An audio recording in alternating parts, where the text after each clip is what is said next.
ipapakilala sa inyo ang mga tauhan sa tulang ito. Na si Renz Makipi ang gaganap bilang Florante, Natalia Arzata ang gaganap bilang Lara, at Andrea Sigara ang gaganap bilang Aladdin, at Rupian Asuncion ang gaganap bilang Prinsesa Teresca, at Josh Barry ang gaganap bilang Pinanipo, at Nick Matera ang gaganap bilang Luke Deseo, at ang iwan na gaganap si Rafael Pagio.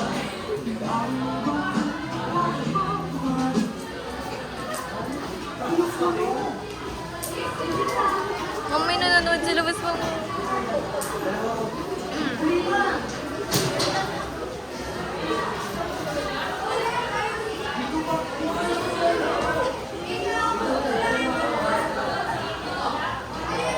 Sa gitna ng malawak na gubat, matatagpuan sa labas ng Kariang Albania ay may isang pinada na kagapos sa puno ng higera. Ang gubat ay pinaliligiran ng mababangis na hayop, nakalunos-lunos na huli ng mga ibon at naglalaki ang mga punong kahoy.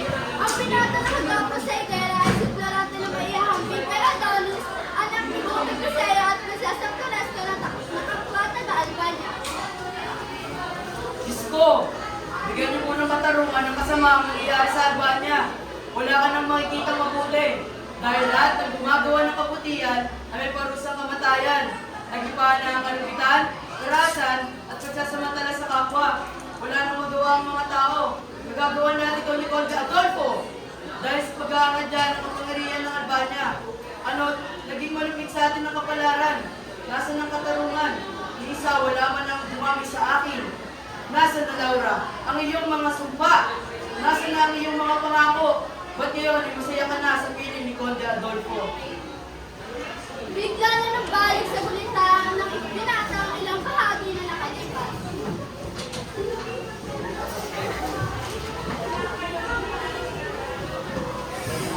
Florante, ang bawat sandali ay hindi ko mapili katumbas ng maraming taon sa akin.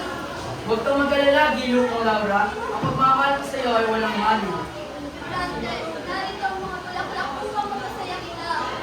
Maraming salamat. Tunay nga na may tulad ang iyong kagandahan sa isang bulaklak.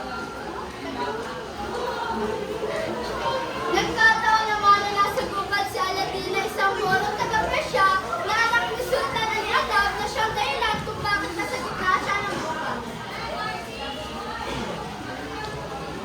Merida, anong nangyari sa ating kaibigan? Sa ditamo na di maaaring umalit sa iyo, ang mga magpapang regala, tapos lamat ang pagpapalala. Habang si Florante ay nakagapos pa rin sa puno ng higera, ay may 2 milyon na lumakas na handa siyang kainin. Nakita ito ni Aladdin ang pinagpapatayan sa lumbyo. Tigil!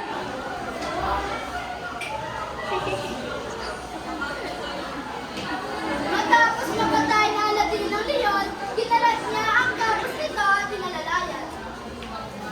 Oh, Laura. Giliw, Laura. Hoy!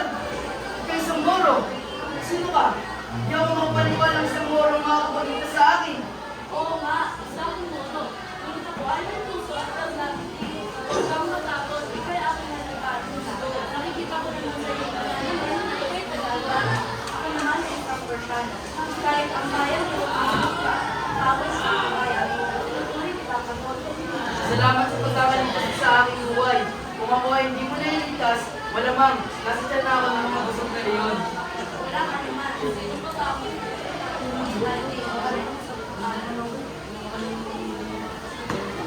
Noong magdamag na pinandayan ni Aladdin si Florante, sa pagsikat ng araw, nagpasalamat si Florante kay Aladdin at dito na sinimula ng pagsasalaysay ng kanyang buhay.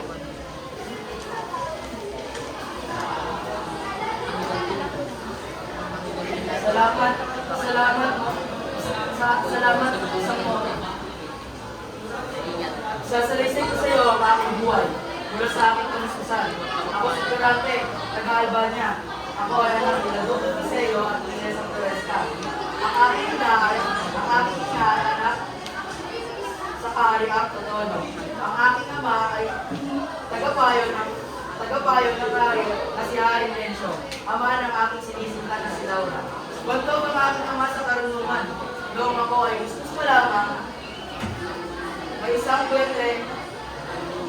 buwetre na gusto ako kainin. Buti na lamang, nandiyan ang aking pinsan na si Minali ko.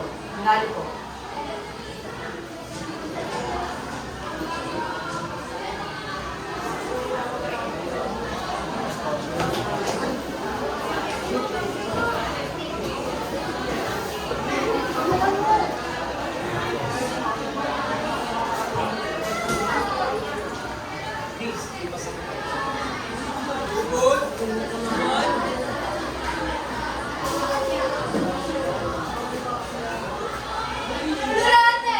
Anak ko! Ano ba na sa buwetre na yan? Mag-ingat ka, Minali ko! Opo, aking Baka princess. ano mo, wag mo na i-ano. Baka matamaan mo si... Hindi ko pagkatamama. Sure po ako dyan. Okay, gusto ko ako lang. Ulit ma'am. Ah, sige. Wait lang, take two ma'am. Take two. Sorry ma'am. Malun.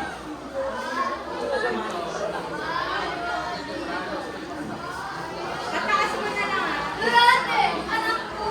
Ako na po ba sa buwetre na yan? Mag-ingat ka, Minali ko! Opo, aking prinsesa.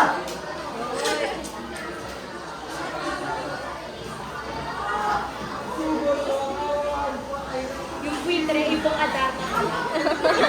Ganyan.